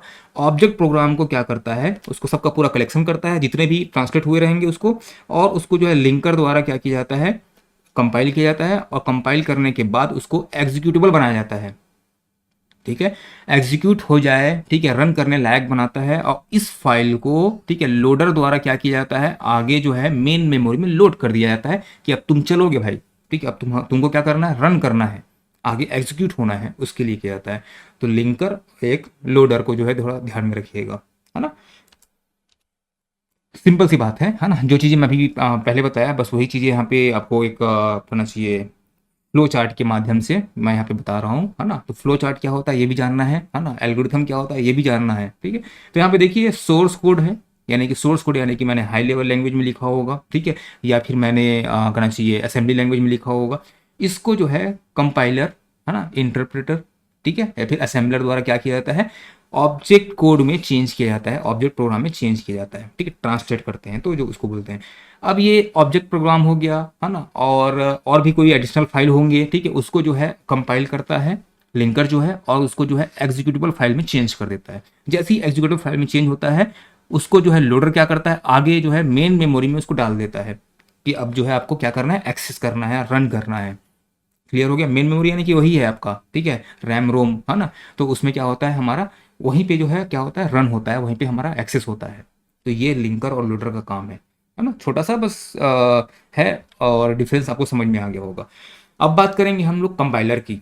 तो कंपाइलर क्या करता है, नाम से समझ में आ रहा है, कंपाइल करता है, ठीक है। तो कंपाइल करके करता क्या है, तो ध्यान में रखना, कंपाइलर जो है एक ऐसा प्रोग्राम है जो किसी भी प्रोग्राम को किसी प्रोग्रामर द्वारा उच्च स्तरीय भाषा, ध्यान में रखना, हाई लेवल लैंग्वेज को ना, HLL, हाई लेवल लैंग्वेज को क्या करता है, जो भी उसमें लिखा रहता है उससे जो है हाई लेवल लैंग्वेज में लिखा हुआ है, यानी कि क्या हो गया, वो सोर्स प्रोग्राम हो गया, है ना। तो सोर्स प्रोग्राम जो है हाई लेवल लैंग्वेज में लिखे हुए सोर्स प्रोग्राम को क्या करता है, मशीन लैंग्वेज में चेंज करता है, यानी कि ऑब्जेक्ट प्रोग्राम बना देता है उसको, ठीक है, यानी कि कंप्यूटर के समझने के योग्य बना देता है उसको। ये ध्यान में रखना। और ये क्या करता है, एक ही बार में, ध्यान में रखना, ठीक है, ये एक बार में पूरे प्रोग्राम को अनुवाद कर देता है। आप मान लो हो सकता है कि 10,000 लाइन का पूरा प्रोग्राम लिखे हो, तो वो 10,000 लाइन को पूरा का पूरा जो है पकड़ेगा और एक बार में क्या कर देगा, ट्रांसलेट करके दिखा देगा, ठीक है। और ये एरर्स हैं, अगर मान लो उसमें इस स्टेटमेंट में एरर्स होंगे तो उस एरर को जो है दिखा देगा कि यहाँ पे एरर है, ठीक है। यहाँ तक समझ में आ गया कि क्या क्या एरर है, वो सब पूरा एक साथ दिखा देगा। मान लो आपको 10,000 लाइन का पूरा जो है प्रोग्राम था, तो उसको क्या किया, स्टेटमेंट रखे हुए थे, उसको जो है पूरा कंपाइलर क्या किया, एक बार में उठा के जो है कन्वर्ट कर दिया, ट्रांसलेट कर दिया, है ना। और जो भी एरर्स रहेंगे उसको जो है एक बार में दिखा देता है। अब हमको पता ही नहीं है कि इतने सारे, मान लो 10,000 में से हो सकता है कि 500 एरर निकल जाए, ठीक है। तो यहाँ पे थोड़ा सा दिक्कत जाता है कि फिर से उसको रन करें और उसको जो है एरर को पता लगाएं कि कहाँ पे है, कैसा है, अब सही हुआ है कि नहीं हुआ है। तो थोड़ा सा दिक्कत यहाँ पे होता है ना। तो छोटे छोटे प्रोग्राम रहते हैं उसके लिए तो ज़्यादा अच्छा है ना, कि एक बार में उठा के जो है रन किए और जो भी एरर्स हैं उसको जो है बता दिया, ठीक है। तो इस तरीके से होते हैं। हमने यहाँ पे जो भी चीज़ लिखा हुआ है, ये क्या किस में लिखा हुआ है, हाई लेवल लैंग्वेज में लिखा हुआ है। क्लियर हो गया, ठीक है। हाई लेवल लैंग्वेज में लिखा हुआ है, कंपाइलर जो है इसको पूरा का पूरा जो है पकड़ेगा और उसको क्या करेगा, सामने जो है इसको क्या कर देगा, मशीन भाषा में चेंज कर देगा, ठीक है। अब मशीन भाषा में जैसे चेंज हो जाएगा, इसका मतलब ये है कि अब ये एग्जीक्यूट होने के लिए रेडी है। क्लियर हो गया। और जो भी एरर्स रहेंगे, मान लो एग्जीक्यूट नहीं हो पाता है, जो भी एरर्स रहेंगे उसको जो है एक बार में ही दिखा देगा। क्लियर। जैसे कि यहाँ पे ये है ना, तो सीधा सीधा जो है आपको एक बार में उठा के एग्जीक्यूटेबल कोड में इसको कन्वर्ट कर देता है। ओके। अब यहाँ पे देखिए, ध्यान से देखिएगा, अब इंटरप्रेटर क्या है।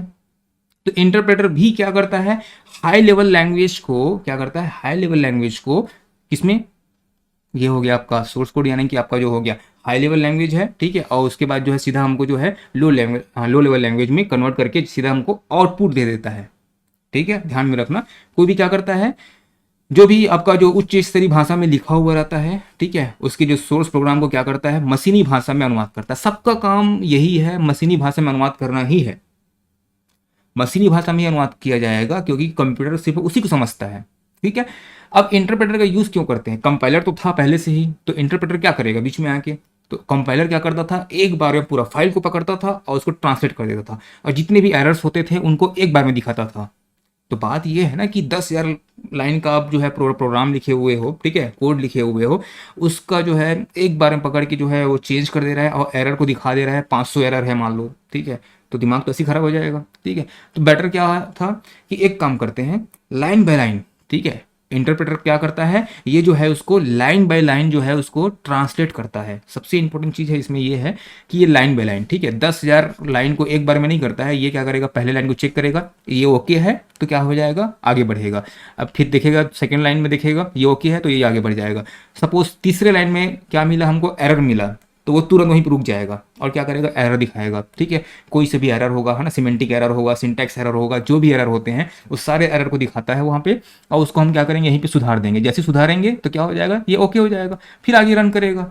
तो ऐसे में क्या हो जाएगा, हमको पता रहेगा, ठीक है। मान लो आपके 10 लाइन का है तो आप जो है पूरा कंप्लीट कर, धीरे धीरे करके 1 बाय 1 कंप्लीट करते आएंगे तो आपके लिए ईजी हो जाएगा, आपके लिए ईजी हो जाएगा। तो ध्यान में रखना, ये क्या करता है, ये जो है आपका एक बार में ना करके, ठीक है, एक एक करके, केवल एक कथन, ध्यान रखना यहाँ पे, केवल एक स्टेटमेंट को, ठीक है, मशीनी भाषा में अनुवाद करता है और और उसका जो है एग्जीक्यूट करके देखता है, ठीक है। एग्जीक्यूट हो रहा है तो यानी कि ओके है। अब मैं चलता हूँ अगले स्टेटमेंट में, तो अगले स्टेटमेंट में जाएगा, देखेगा कि वो भी ओके है तो ठीक है, नहीं है तो जो एरर रहेगा उसको बोलेगा कि भाई प्रोग्रामर भाई सुधारो इसको, है ना, उसके बाद आगे बढ़ना। ओके, तो ये है। अब कंपाइलर और इंटरप्रेटर में कार्य तो समान है ना, कार्य समान है, लेकिन आप समझ गए हैं, कंपाइलर एक बार में करता है, इंटरप्रेटर जो है लाइन बाय लाइन करता है, स्टेप बाय स्टेप करता है, ठीक है। तो अंतर तो यही है। दूसरा बात यह है, कंपाइलर क्या करता है, कंपाइलर जो है सोर्स कोड को पकड़ता है ना, और उसको ऑब्जेक्ट प्रोग्राम बनाता है। क्या बनाता है, ऑब्जेक्ट प्रोग्राम बनाता है। लेकिन इंटरप्रेटर जो है यहाँ पे कुछ नहीं बनाता है। इसलिए यहाँ पे देखो सोर्स कोड लिखा हुआ है, डायरेक्ट सोर्स कोड लिखा हुआ है, तो फिर इंटरप्रेटर आता है, इंटरप्रेटर के बाद यहाँ पे क्या मिलता है आपको, आउटपुट मिलता है सीधा। ये कोई सोर्स कोड करना चाहिए, ऑब्जेक्ट प्रोग्राम नहीं बनाता है, ऑब्जेक्ट कोड नहीं बनाता है, ठीक है। जैसे उसमें हम देखते थे, क्या देखते थे, सोर्स कोड को कंपाइलर जो है पकड़ता है, ठीक है, उसको ट्रांसलेट करता है और क्या बनाएगा, ऑब्जेक्ट प्रोग्राम बनाता है, ठीक है। ऑब्जेक्ट प्रोग्राम को कंपाइल करके लिंकर जो है क्या करता था, आगे जो है उसको लोडर की सहायता से एग्जीक्यूट करता था। ये समझ में आया। यहाँ पे क्या होता है, सोर्स कोड होता है, इंटरप्रेटर आता है और इंटरप्रेटर जो है डायरेक्ट जो है उसको दिखा देता है, आउटपुट दिखा देता है कि क्या आउटपुट आने वाला है तुम्हारा, ठीक है। ये लाइन बाय लाइन करता है, इंटरप्रेटर करता है, ठीक है। चलिए, तो यहाँ पे ध्यान रखना, इंटरप्रेटर का उपयोग करते समय हर बार जो है सोर्स कोड की आवश्यकता पड़ती है। किसका आवश्यकता पड़ेगा, सोर्स कोड का, हर बार, ठीक है। एक बार एक लाइन चेंज किए, ठीक है, यहाँ पे एक सोर्स कोड है, यहाँ पे हमने उसको आउटपुट देखा, तो अब क्या हो गया, ये तो ओके है, तो फिर क्या करेगा, फिर से वापस सोर्स कोड में आ गया। देखो यहाँ पे क्या हो रहा है, ये सोर्स कोड है हाई लेवल लैंग्वेज का, इंटरप्रेटर चेंज किया, यहाँ पे सीधा जो है एग्जीक्यूटिबल कोड बना के सीधा मशीन लैंग्वेज में ट्रांसलेट करके उसको जो है आउटपुट दिखा दिया, ठीक है। ओके है पहला लाइन। सेकंड लाइन में आता है, सेकंड लाइन में आएगा तो क्या करेगा, फिर से जो है गेट नेक्स्ट इंस्ट्रक्शन लिखा हुआ है, यानी कि अगला इंस्ट्रक्शन में पहुंच जाएगा। तो फिर से कहाँ पहुंच जाना पड़ेगा उसको, वापस जहाँ पे सोर्स कोड लिखा हुआ है, सोर्स प्रोग्राम यानी कि हाई लेवल लैंग्वेज जो प्रोग्राम लिखा हुआ है उसको फिर से जाना पड़ेगा, फिर से वही काम करेगा, फिर आगे जाएगा, फिर आगे जाएगा। तो ये जो है काम करता है इंटरप्रेटर। छोटा सा चीज़ है, एक बार समझ गए तो फिर आगे जो है जरूरत नहीं पड़ेगा, है ना। कंपाइलर जो है जानते हो एक बार में करता है और इंटरप्रेटर जो है लाइन बाय लाइन करता है, ठीक है। चलिए अब आगे देखते हैं जनरेशन ऑफ लैंग्वेज, है ना। काफ़ी इजी है, इतना समझ गए हैं तो आगे जो है बहुत इजी होने वाला है आपके लिए, है ना। तो जनरेशन ऑफ लैंग्वेजेस में हम देखेंगे कि पहला पीढ़ी में कौन सा लैंग्वेज यूज़ करते थे, दूसरा पीढ़ी में कौन सा लैंग्वेज यूज़ करते थे, है ना। तो इस लैंग्वेजेस के बारे में हम जानते हैं। तो देखिए सबसे पहला आता है फर्स्ट जनरेशन लैंग्वेज। इसमें जो है निम्न स्तरीय भाषा है, यानी कि लो लेवल लैंग्वेज का जो है यूज़ किया जाता था। जाहिर सी बात है, जब कंप्यूटर हमारा निकला था फर्स्ट जनरेशन यानी कि 1940 से लेके 50 के दशक में जो चीज़ें जो कंप्यूटर बनी वो किसमें थी, वो डायरेक्ट उसमें यूज़ किया जाता था, बाइनरी लैंग्वेज यूज़ किया जाता था, ठीक है। तो उसमें जो है मशीनी भाषा का यूज़ किया जाता था। तो फर्स्ट जनरेशन लैंग्वेज में क्या आएगा आपका, मशीन लैंग्वेज आएगा, ठीक है। अब ये देख सकते हैं मशीन लैंग्वेज आएगा। सेकेंड जनरेशन में अगर देखेंगे तो सेकेंड जनरेशन में क्या हो जाएगा आपका, असेंबली लैंग्वेज आ चुका था, ठीक है। तो सेकेंड जनरेशन में क्या आएगा, हमारा असेंबली लैंग्वेज जो है यूज़ किया जाएगा, ठीक है। फिर आता है तीसरा पीढ़ी। तो तीसरा पीढ़ी है यानी कि आपका कौन सा, medium level language. Medium level language यानी कि आपका सी लेवल लैंग्वेज, ठीक है, जिसमें जो है निम्न स्तरीय भाषा और उच्च स्तरीय भाषा दोनों का जो है मिला जुला रूप था वहाँ पे, जिसको हम बोलते हैं सी लैंग्वेज, ठीक है। तो थर्ड जनरेशन ऑफ लैंग्वेज किसको बोलेंगे हम लोग, सी को बोलेंगे, ठीक है। थर्ड जनरेशन ऑफ लैंग्वेज किसको बोलेंगे? सी लैंग्वेज को बोलेंगे, ठीक है। यानी कि सी को हम लोग हाई लेवल लैंग्वेज के अंतर्गत रखते हैं, लेकिन ध्यान रखिएगा अगर मान लो बीच का क्वेश्चन पूछ दिया कि मीडियम लेवल लैंग्वेज किसको बोलेंगे, ठीक है, या फिर आपका थर्ड जनरेशन लैंग्वेज में एक्चुअल में पहला किसको बोलेंगे, तो ध्यान में रखना सी लैंग्वेज को बोलेंगे, ठीक है। फिर आता है आपका चौथी पीढ़ी का जो लैंग्वेज है, यानी कि अब क्या हो गया? वेरी हाई लेवल लैंग्वेज, यानी कि अब जो है इंग्लिश लैंग्वेज के एकदम पास आ गया था वो, ठीक है, मशीन लैंग्वेज से दूर और इंग्लिश लैंग्वेज के एकदम पास आ गया था वो, ठीक है। तो उसको बोलेंगे, तो उसके लिए जो है एसक्यूएल हो गया, ओरेकल हो गया, इन सब चीज़ों का जो है ना यूज़ होना स्टार्ट हो गया। पांचवी पीढ़ी में जो लैंग्वेजेस आया गया, ठीक है, अब ऐसा लैंग्वेज आ गया है आर्टिफिशियल इंटेलिजेंस लैंग्वेज, ठीक है। अब ऐसा लैंग्वेज आ गया, मतलब ये है कि आप बोलते हो क्या?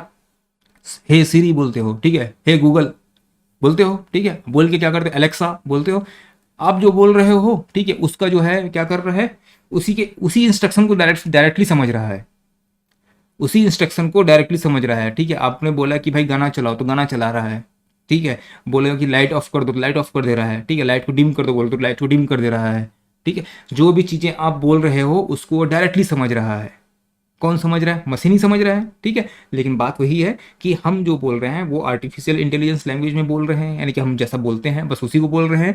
उसको जो है वो कन्वर्ट कर रहा है, मशीन लैंग्वेज कन्वर्ट कर रहा है, मशीन लैंग्वेज में समझाने के बाद वापस हमको वो आउटपुट दे रहा है।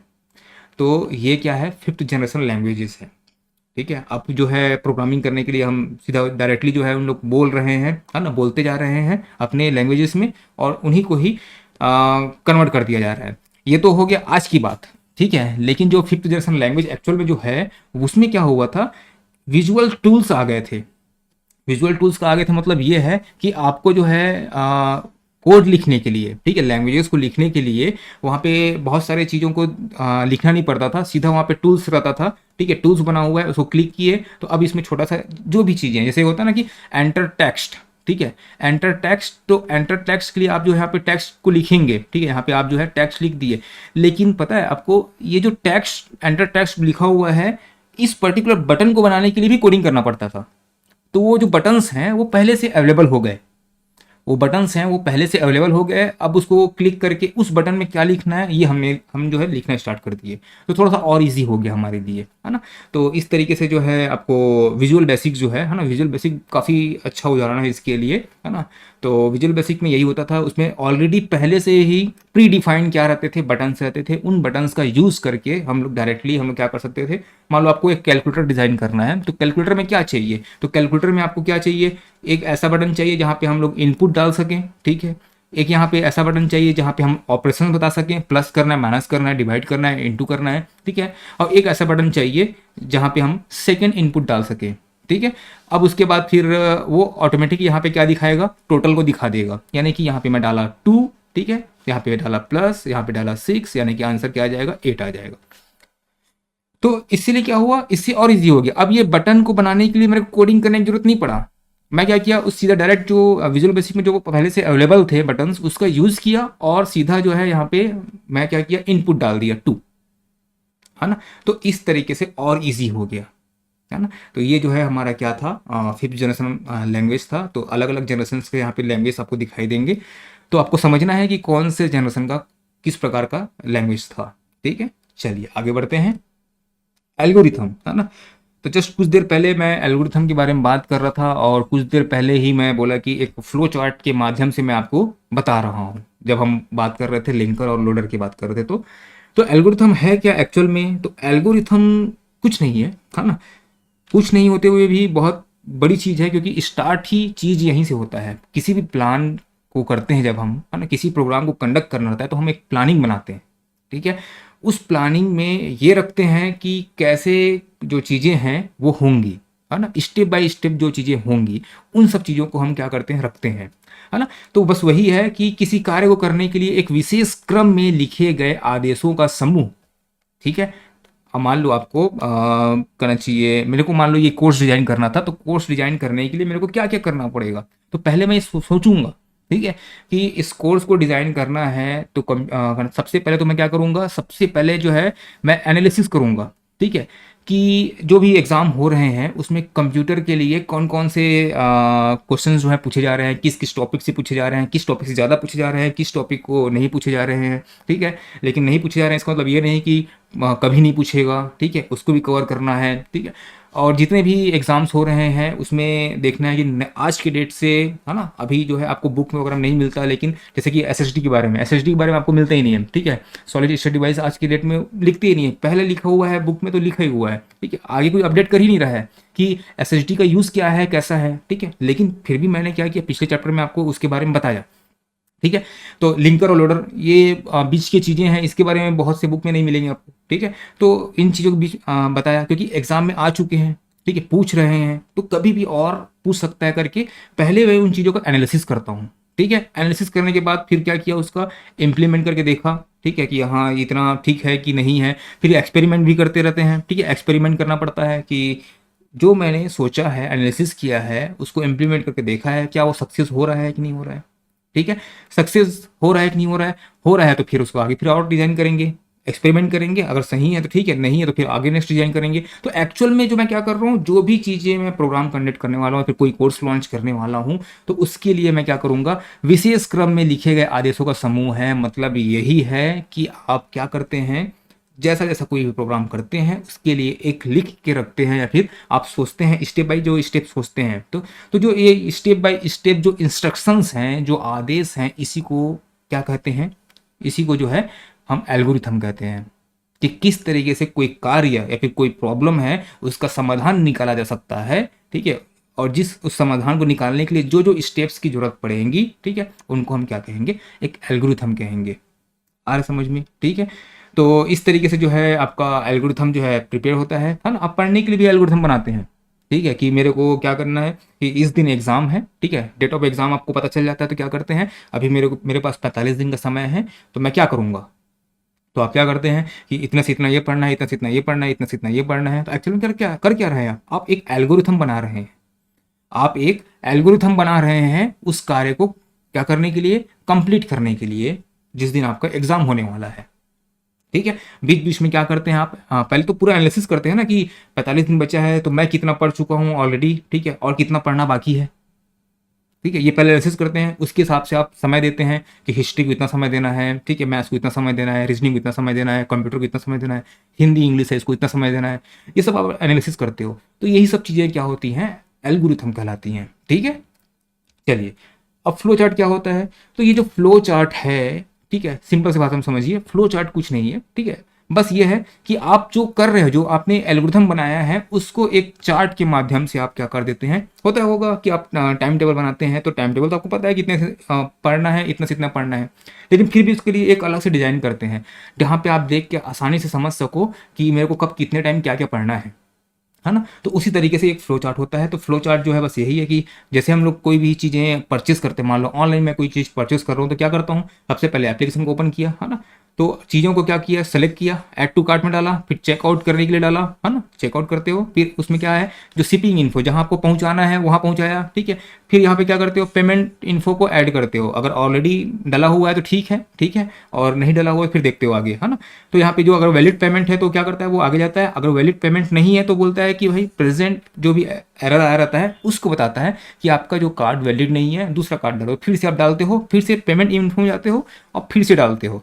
अब दिखाता है वैलिड, यस और नो में। ठीक है, तो यस है तो आगे बढ़ेगा, सेंड ऑर्डर, है ना, क्या करेगा, ऑर्डर सेंड कर देगा वेयर हाउस से। ठीक है, वहाँ पे जो है आपका पैकेट जो है पैक होगा और क्वालिटी चेक होगा, जो भी है ओके होने के बाद आपके घर तक पहुँचा दिया जाएगा।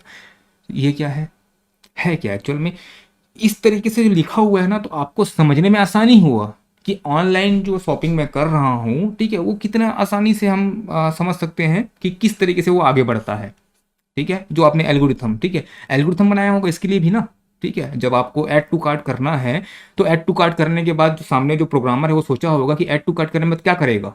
तो ऐड टू कार्ट करने के बाद वो सोचा होगा कि हाँ उसके बाद जो है इसको जो है मैं चेकआउट के लिए बताऊंगा कि आइटम इतना ही रखना है कि और ऐड करना है। ठीक है, उसके बाद जो है इसका मेरे को शिपिंग इन्फो लेना पड़ेगा, फिर उसके बाद आगे करना पड़ेगा। इस तरीके से उसने पहले एल्गोरिथम बनाया, एल्गोरिथम को वो समझने के लिए क्या कर दिया, ठीक है, एक करना चाहिए पिक्टोरियल रिप्रेजेंटेशन है ये, आपके एल्गोरिथम का, आपके इंस्ट्रक्शन का पिक्टोरियल रिप्रेजेंटेशन है ये। ठीक है, आगे समझ में इतना, ठीक है। तो इसी को हम कहते हैं फ्लो चार्ट, है ना। और फ्लो चार्ट के लिए एक चीज़ ध्यान में रखिएगा, कभी मान लो कोई क्वेश्चन आ जाए तो ध्यान में रखिएगा, ठीक है। इस तरीके का जो ओवल शेप में होता है, इसमें हम क्या डालते हैं, स्टार्ट और क्लोज, है ना, एंड करना चाहिए, स्टार्ट और एंड को डालते हैं, ठीक है। स्टार्ट और एंड को रिप्रेजेंट करने का तरीका क्या है, ये ओवल शेप का, ठीक है। और इस तरह को जो आपको दिखाई दे रहा है समांतर चतुर्भुज जो दिखाई दे रहा है, इसमें डाला जाता है इनपुट और आपका आउटपुट डाला जाता है। इनपुट आउटपुट के लिए हम लोग जो है इस पर्टिकुलर शेप का यूज करते हैं, ठीक है। डायमंड शेप किसके लिए होता है, डिसीजन मेकिंग के लिए होता है, ठीक है, ध्यान में रखना, डिसीजन मेकिंग के लिए होता है ये डायमंड शेप, ठीक है। और ये जो है आपका इनपुट और आउटपुट ये दोनों के लिए होता है, ये जो शेप है। प्रोसेस के लिए सिंपल हम लोग रेक्टेंगल का यूज़ करते हैं, प्रोसेस के लिए हम लोग सिर्फ रेक्टेंगल के लिए रेक्टेंगल का यूज़ करते हैं। और फ्लो डायरेक्शन ऑफ फ्लो दिखाने के लिए कि आपका जो है किस तरफ जा रहा है आगे, तो इसके लिए जो है सिंपल एरो का यूज़ करते हैं। ओके, समझ में आया, इस तरीके से हम क्या करेंगे, एरो का यूज़ करेंगे। तो ये भी इंपॉर्टेंट है, ध्यान में रखिए, कहीं पूछ दे, है ना, क्या पता पूछ दे, है ना। चलिए आगे बढ़ते हैं। तो ये अभी तक जो जितना आपने पढ़ा, है ना, वो अच्छा, ये जो फ्लो चार्ट है और एल्गोरिथम में क्यों बताया, है ना, तो वो इसलिए बताया कि आप जो लैंग्वेज पढ़ रहे हो, ठीक, कंप्यूटर लैंग्वेज पढ़ रहे हो, उस कंप्यूटर लैंग्वेज में करते क्या है, उस कंप्यूटर लैंग्वेज के द्वारा, उस प्रोग्रामिंग के द्वारा हम कोई सॉफ्टवेयर बनाते हैं, ठीक है, कोई ऑपरेटिंग सिस्टम को डिज़ाइन करते हैं। तो डिज़ाइन करने के लिए जाहिर सी बात है कि हमको सोचना पड़ेगा ना कि एक सॉफ्टवेयर है वो कैसे वर्क करेगा। तो कैसे वर्क करेगा उसके लिए हमको पहले क्या बनाना पड़ेगा, एल्गोरिथम बनाना पड़ेगा। एल्गोरिथम बनाने के बाद पूरा अपने टीम से डिस्कस करना पड़ेगा। तो टीम से डिस्कस करने के लिए मैं एक फ्लो चार्ट को बना दूंगा तो ईजी हो जाएगा उस चीज़ को समझने के लिए, है ना। तो उसी के अंतर्गत ये सब चीज़ें थी, एल्गोरिथम और फ्लो चार्ट, ठीक है। अब बात करते हैं एरर्स की। सपोज अब आप अपने कंप्यूटर लैंग्वेज जो है पूरा सीख लिया, अब आप जो उसको एग्जीक्यूट करना चाहते हो, उसको रन करना चाहते हो, है ना। तो जैसे आप कोई भी कोडिंग कर रहे हो या प्रोग्रामिंग कर रहे हो, तो उसमें जो स्टेटमेंट लिखे हुए हैं, क्या वो स्टेटमेंट एग्जैक्टली सही है, ठीक है, क्या वो प्रॉपर रन कर सकता है, इन सब चीज़ों को ध्यान में रखने के लिए, है ना, और उन सब चीज़ों को देखते हुए करना चाहिए। ये एरर जो है बहुत इंपॉर्टेंट रोल प्ले करता है, क्योंकि एरर नहीं आएगा तो ठीक है, एरर आ गए तो दिक्कत है। तो ये एरर क्या है, तो कंप्यूटर विज्ञान की भाषा में किसी गलती को क्या कहते हैं, हम एरर कहते हैं। एरर यानी कि गलती को हम क्या कहेंगे, बग कहेंगे, या फिर उसको हम लोग कहेंगे एरर कहेंगे, है ना। तो बग, है ना, ध्यान रखना, बग जो है एक कंप्यूटर भाषा का एक लैंग्वेज समझ लो बस उसको, ठीक है। तो इसमें जो गलती होता है तो बग कहते हैं, ठीक है। और उसी को हटाने को, ठीक है, उसकी हटाने को क्या कहते हैं, डीबग कहते हैं। तो ध्यान में रखना, कभी आपने सुना होगा डीबगिंग, सुना होगा, तो ये वही है, ठीक है।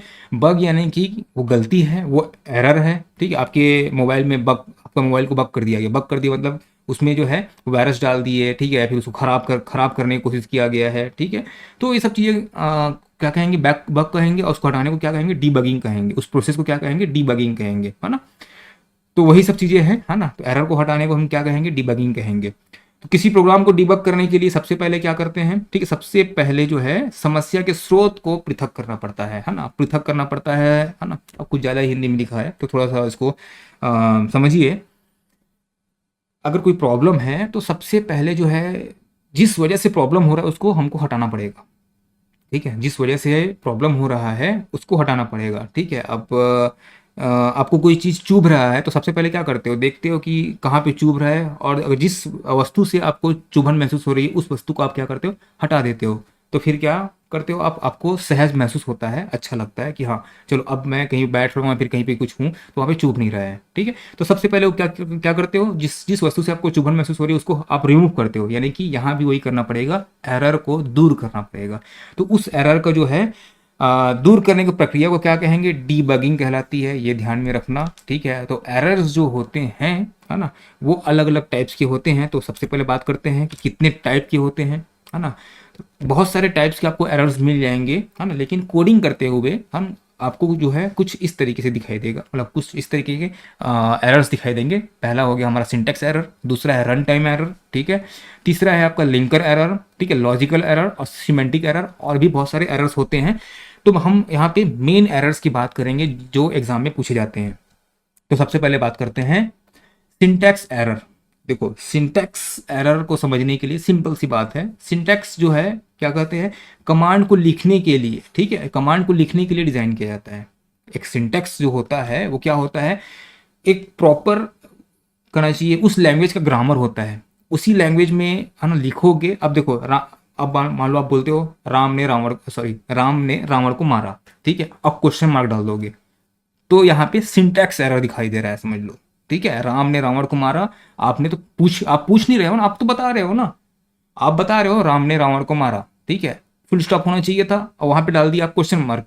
तो यहाँ पे क्या आ जाएगा, अगर वो कोडिंग होता, कोडिंग लैंग्वेज में होता तो क्या होता, वहां पे सिंटैक्स एरर दिखाता। तो वहां पे कोड को लिखने का, हर कोड को लिखने का एक प्रॉपर वे है, ठीक है। तो अगर उस वे में अगर नहीं लिखा गया है तो आपको सिंटैक्स एरर जरूर दिखाई देगा। जैसे कि यहाँ पे लिखा हुआ है प्रिंट, ठीक है, यहाँ पे ब्रैकेट लगा हुआ है, डबल इन्वर्टेड कॉमा लगा हुआ है, हेलो लिखा हुआ है, और यहाँ पे कॉमा जो है, डबल इन्वर्टेड कॉमा जो है नहीं दिया गया है, तो क्या हो गया, दिखा देगा, क्या दिखाएगा, सिंटैक्स एरर दिखाएगा। फिर यहाँ पे देखो प्रिंट लिखा हुआ है, आपका जो ब्रैकेट लगा हुआ है, डबल इन्वर्टेड कॉमा भी लगा हुआ है, हेलो लिखा हुआ है, डबल इन्वर्टेड कॉमा यहाँ भी लगा हुआ है, क्लोज किया हुआ है उसको, लेकिन यहाँ पे ब्रैकेट जो है मिसिंग है, ठीक है। और यहाँ पे जो है जो कमांड जो लिखा गया है प्रिंट कमांड, वही उसमें ही स्पेलिंग मिस्टेक है। तो यहाँ पे क्या दिखाई देगा हमको, सिंटैक्स एरर दिखाई देगा। अगर इसको जो सही तरीके से लिखना होता तो क्या लिखना होता, प्रिंट, उसके बाद स्पेस आपका जो है यहाँ पे ब्रैकेट हो गया, डबल इन्वर्टेड, यहाँ पे आ गया आपका हेलो, ठीक है, और उसके बाद ये जो है इन्वर्टेड कॉमा जो है, डबल इन्वर्टेड कॉमा क्लोज करेंगे और ब्रैकेट को क्लोज करना है। तो ये जो है सही तरीका है इसको लिखने का, इसको जो है लिखने का सही तरीका है। अगर आपने कोई भी इसमें से एक चीज को मिस्टेक कर दिया, ठीक है, तो क्या दिखाएगा हमको, सिंटैक्स एरर दिखाई देगा। समझ में आ गया, तो याद रखना जो भी कमांड है उसको अगर गलत तरीके से लिखेंगे तो कौन सा एरर दिखाएगा, सिंटैक्स एरर दिखाएगा। नेक्स्ट आते हैं run time error. Run time error नाम से समझ में आ रहा है कि जब हम करना चाहिए कोई भी प्रोग्राम को हम क्या करते रहेंगे, जब रन करते रहेंगे उस टाइम ये जो एरर है कुछ इस तरीके से दिखाई देता है। ये कभी कभी आपको नॉर्मल आप कंप्यूटर चलाते रहते हैं तो बीच में आ जाता है रन टाइम एरर करके, ठीक है, तो वो भी हो सकता है, नहीं तो फिर आपको जब कोई कोडिंग करते रहेंगे उस टाइम भी आ जाएगा, ठीक है। तो ये जो है नॉर्मली जो है कहना चाहिए, जब भी हम लोग क्या करते रहते हैं, एग्जीक्यूट करते हैं, जब भी हम लोग फाइल को एग्जीक्यूट करते रहते हैं और रन करते रहते हैं, उसी टाइम जब एरर आता है उसको हम क्या कहेंगे, रन टाइम एरर कहते हैं, ठीक है। और ये जो है एरर जो है आसानी से पहचान लिया जाता है और सुधार लिया जाता है, उसमें कोई दिक्कत नहीं होता है, ठीक है। चलिए आगे देखते हैं। अब आता है लॉजिकल एरर। तो लॉजिकल एरर क्या होता है ना, तो लॉजिकल एरर एक्चुअल में क्या है, जिसके कारण क्या होता है, कंप्यूटर जिन कार्यों को करना चाहता है ना एक्चुअल में, जैसे कि क्या होता है लॉजिकल एरर, मान लो मैं करना चाह रहा हूँ 2+2 करना चाह रहा हूँ, ठीक है, और गलती से मैंने कुछ चीज़ें में छेड़खानी कर दी, ठीक है, कोडिंग कुछ और लिख डाला है, ठीक है, और उसके बदले क्या हो गया, आपका 2-2 हो गया। तो मैं करना ये चाह रहा था और हो ये गया, है ना, तो क्या होगा इससे, ये कहलाएगा आपका लॉजिकल एरर कहलाएगा, ठीक है। हाँ, भले यहाँ पे देखो, यहाँ पे मैंने मिस्टेक किया है, यहाँ पे मैंने मिस्टेक किया है, और हो सकता है कि 2+2 आप 2 बार करना चाह रहे हो और 3-4 बार हो गया, ठीक है, कोडिंग ही ऐसा हो गया है कि 3-4 बार हो रहा है, तो ये सब क्या हो जाता है, लॉजिकल एरर हो जाता है। यानी कि आप जो करना चाह रहे हैं उसके अलावा क्या करता है, वो अन्य क्रियाओं को संपन्न कर देता है, ठीक है, दूसरे दूसरे वर्क्स जो हैं आपको दिखाई देने लग जाएंगे। तो ऐसा एरर्स का पता लगाना तो जरूरी है ही, नहीं तो फिर क्या होगा, ठीक है, आप 2+2 करना चाह रहे हो और वो 2 का स्क्वायर कर दे रहा है, ठीक है, फिर बहुत सारे 2 को ऐड कर दे रहा है, ये तो समझिए, ठीक है। चलिए आगे देखते हैं। अब आता है सिमेंटिक एरर, ठीक है, वो पहले जो था वो सिंटैक्स एरर था, ये है सिमेंटिक एरर, ठीक है। तो सिमेंटिक एरर जो है आपको बार बार ऐसे दिखाई देते रहते हैं, है ना, तो ये कैसे होता है और क्यों होता है ये देखते हैं।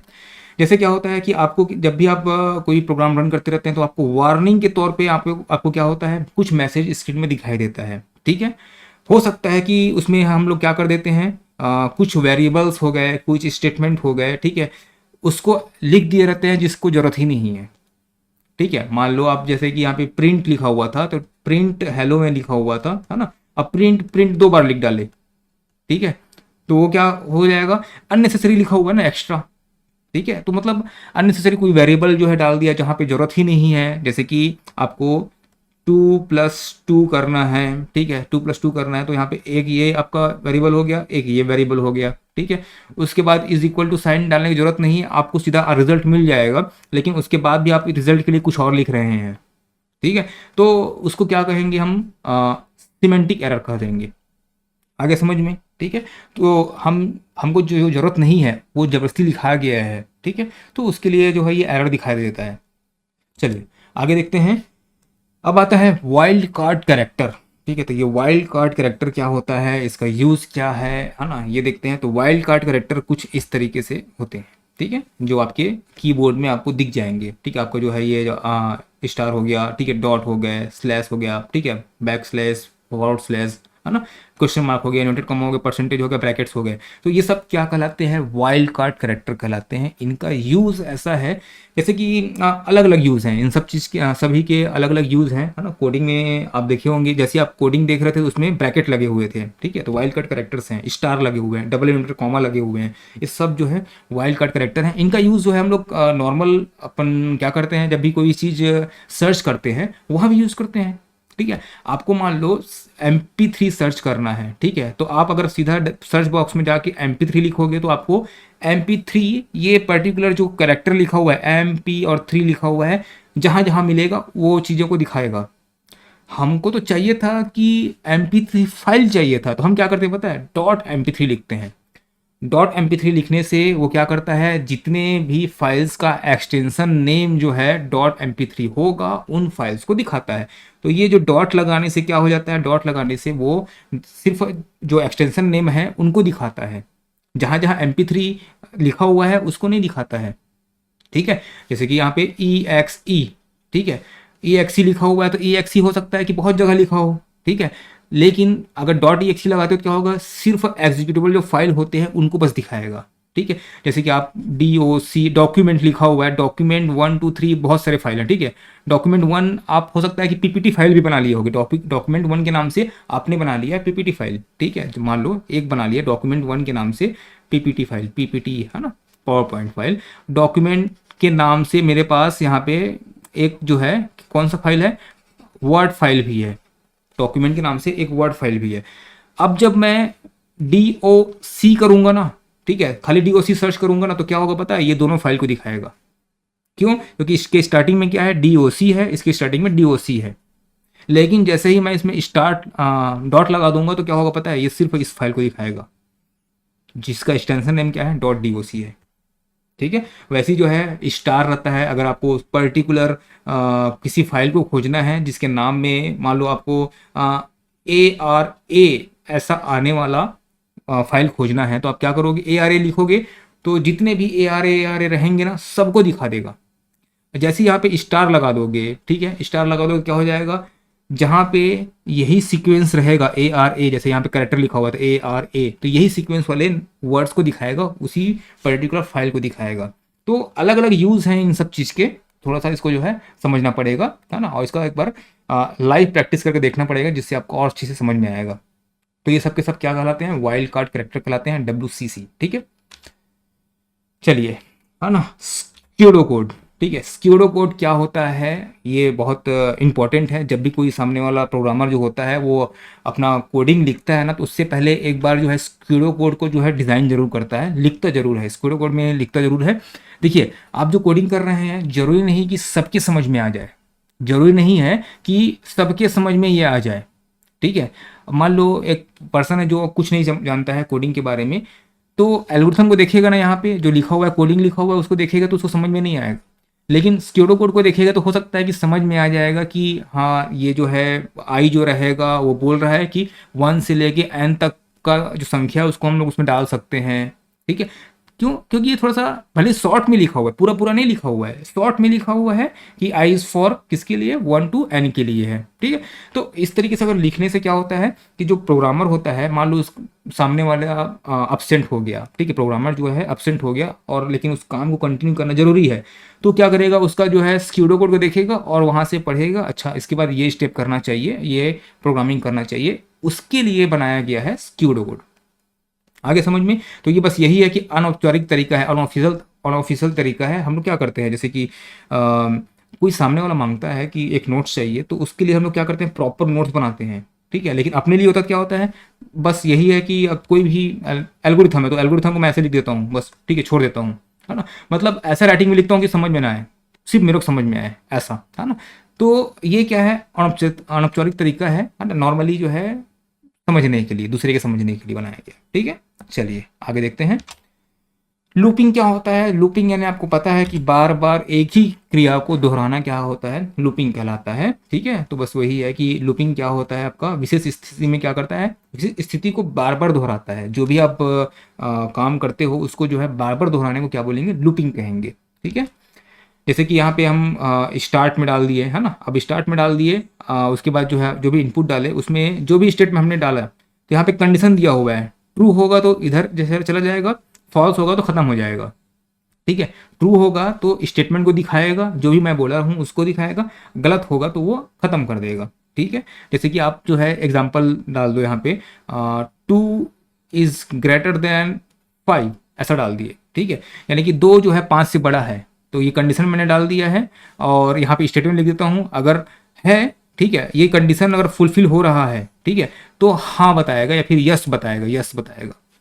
ठीक है, और नहीं तो फिर ये खत्म हो जाएगा सीधा। तो बताओ ये सही है क्या, तो कंडीशन में चेक करेगा ये सही है कि नहीं है, तो नहीं है तो क्या हो जाएगा, एंड हो जाएगा। फिर इसको मैं क्या करूँगा, चेंज करूँगा, इसको मैं करके देखूंगा 3 डाल के देखूंगा, यहाँ पे मैं 3 डाल के देखूंगा, तो है क्या एप्लीकेबल, नहीं अभी भी नहीं है। 4 डाल के देखूंगा, नहीं है अभी भी। 5 डाल के देखूंगा, नहीं है क्योंकि वो इक्वल है। ठीक है, फिर 6 जैसे डालूंगा, तो 6 डालूंगा तो क्या हो जाएगा, 6 इज ग्रेटर देन 5। सही बात है, सही बात है, तो ये क्या बोलेगा, मेरे को आउटपुट दिखाएगा यस, सही है करके। तो ये क्या है, लूपिंग। लूपिंग क्या हो रहा था, लूपिंग कहाँ पे है, यहाँ पे लूपिंग, लूपिंग नहीं है, लूपिंग जो है यहाँ पे है। जब तक कंडीशन फुलफिल ना हो जाए तब तक उस कहना चाहिए स्थिति, विशेष स्थिति को रिपीट करना ही क्या है, लूपिंग कहलाता है। आगे समझ में। अब नेक्स्ट आता है DFD। DFD यानी कि डाटा फ्लो डायग्राम। ठीक है, जैसे कि आपका चार्ट फ्लो डायग्राम होता है ना, वैसे ही जो है डाटा फ्लो डायग्राम होता है ना। यानी कि सिंपल सी बात है, जो भी एक सिस्टम होता है उसमें इनपुट से लेकर फाइल स्टोरेज से लेकर रिपोर्ट जनरेशन से लेकर डाटा ट्रांसफर करने को क्या कहते हैं, डाटा फ्लो डायग्राम कहते हैं। कि आपका पूरा का पूरा डाटा जो है किस तरीके से फ्लो होगा। मान लो आप एक पैसेंजर हो, ठीक है, आपको रेलवे स्टेशन में रिजर्वेशन करना है, टिकट रिजर्वेशन करना है, तो क्या क्या चीज़ें चाहिए, तो क्या करोगे आप, पहले तो जाओगे आप रिजर्वेशन करने के लिए, तो रिजर्वेशन करने के लिए फिर वो क्या मांगेगा, रिजर्व करोगे, फिर रिजर्व करोगे और आपका अपना इन्फॉर्मेशन दोगे, है ना। तो सामने वाला एडमिन टीम क्या भेजेगा, ठीक है, आपको जो है कंफर्मेशन भेज देगा कि आपका ट्रेन बुक हो गया है करके, और बुक हो गया तो साथ साथ कैंसिल करने का भी ऑप्शन भेजता है। ठीक है, तो ये सब चीज़ें जो है आपको चाहिए रहता है। एडमिन टीम को क्या चाहिए, पैसेंजर इन्फो चाहिए, ठीक है, रिजर्वेशन इन्फो चाहिए, ठीक है, और ट्रेन का जो है इन्फो चाहिए रहता है। उसको क्या करता है, ट्रेन का इन्फो इसको भी चाहिए और सामने हमको भी चाहिए, जो हमने जिसने रिजर्व किया हुआ है। तो ये पूरा का पूरा डेटा का जो है क्या हो रहा है, फ्लो किस तरीके से होगा, इसी को बोलेंगे हम लोग डाटा फ्लो डायग्राम बोलेंगे। क्लियर हो गया, है ना। तो किस और कौन सा इंफॉर्मेशन जाएगा, ठीक है, कौन सा, जैसे होता है ना कि पैसेंजर के पास अपना यूज़र आईडी पासवर्ड होता है, एडमिन के पास अपना करना चाहिए एडमिन आईडी पासवर्ड होगा। हमारे हमारा यूज़र आईडी और पासवर्ड की जरूरत नहीं पड़ता उसको, पैसेंजर का यूज़र आईडी और पासवर्ड की जरूरत नहीं पड़ता, सिर्फ नाम का पता चलेगा। ठीक है, नाम की जरूरत पड़ेगा, किस ट्रेन में जाना है उसको ये पता चलना चाहिए, ठीक है, कितने एज का है, तो जो रिक्वायरमेंट है वो आप वहाँ से मांग लेता है। तो यही जो रिक्वायरमेंट करना चाहिए, यही जो डाटा है, इसका जो आदान प्रदान कहाँ तक कैसे होगा, इसी को हम लोग बोलेंगे डाटा फ्लो डायग्राम। ठीक है, तो ये पूरा का पूरा जो था, है ना, ये क्या है, ये पूरा का पूरा जो है कंप्यूटर लैंग्वेज था। कि कंप्यूटर जो है एक्चुअल में किस तरीके से समझता है और कैसे कैसे जो है कंप्यूटर के विकास के साथ साथ जो है इस लैंग्वेज का जो है, कंप्यूटर लैंग्वेज का जो है विकास जो है इस तरीके से हुआ। तो कैसे हम लोग जो है एक मशीन लैंग्वेज से आर्टिफिशियल लैंग्वेज में पहुंच गए हैं, जहाँ पे हम बोल के भी अपना काम कर सकते हैं। ठीक है, तो ये पूरा का पूरा जो है जनरेशन ऑफ लैंग्वेज भी इसी में था आपका। और जितने भी लैंग्वेजेस हो सकते थे, है ना, लो लेवल, मीडियम लेवल और हाई लेवल लैंग्वेजेस, सारे के सारे जो है लैंग्वेजेस आपको मैंने बता दिया है। अब आपको इससे रिलेटेड जो ऑब्जेक्टिव्स हैं उसको आपको क्या करना है, सोल्व करना है। और इसके PDF के माध्यम से आप जो है अच्छे से समझ सकते हैं, है ना। आप उसको एक नोट्स के रूप में बना भी सकते हैं। तो इन चीज़ों को जो है थोड़ा सा अच्छे से ध्यान में दीजिएगा। अब इसके आगे जो है हम मिलेंगे नेक्स्ट चैप्टर में। तो आज की वीडियो में बस इतना ही। Thank you so much.